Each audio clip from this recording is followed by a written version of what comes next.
Absolutely. We can do it, can't we? We can do it all. Yes. Hello, Paulette. Welcome to Heart of the Matter, all the way from Sydney, Australia.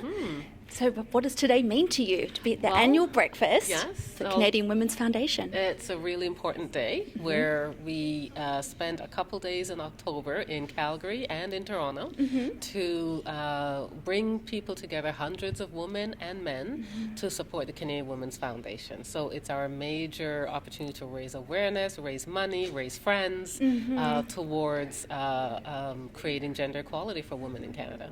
That's amazing. And you have been such a champion for women for many years. You were the CEO of YWCA. Yes, YWCA Canada. And then you came here.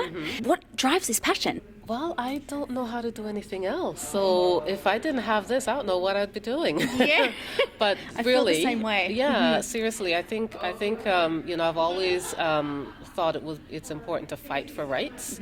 I have been a young person that grew up in Canada. I came from another country, and I understand what it's like to feel left out and to feel excluded and not included. And so, for me, I have, I think, always been an advocate. So whether it was in school, whether it was in my local community, and those skills have really brought me forward to the roles that I now occupy in terms of here at the foundation or in previous roles. And so it's important. I think issues around justice and equality are important in terms of the kind of society that we want to build.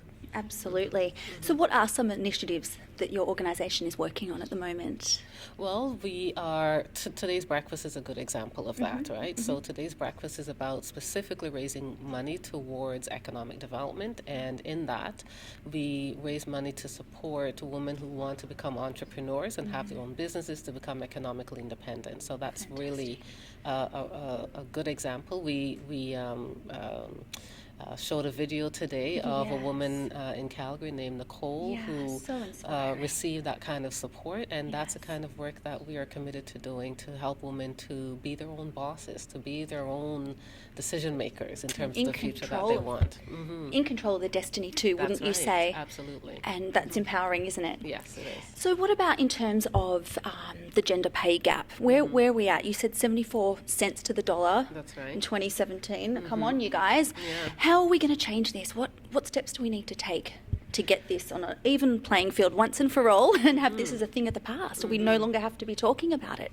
What do you think's the answer? I think we've been saying for many, many years what the solutions are, but I don't think that we're actually seeing the changes made as quickly as we'd like. I know. And if we waited, it would probably be another 50, 60 years before that happens. So I think that what we need to do is really keep advocating to bring about the right policies, ensuring that corporations are being required to have a certain amount of women on their boards, as well as people from other equity-seeking groups, that we're also working collectively with our governments to ensure that they are bringing the right policies, that our governments are actually setting the right example. So what we have in Canada, for example, is we have a gender equal cabinet for the first time in our history, and I think that's being admired by many women around the world. Yeah, we've heard about that in Australia. It's wonderful. So we'd like to see corporations do the same. We'd want to see businesses do the same. We want to see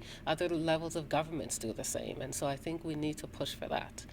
Well, Paulette, you're such an inspiration. You're an example of how we can change the world. And thank you so much for your contribution to women's rights, and wishing you all the best, continued success.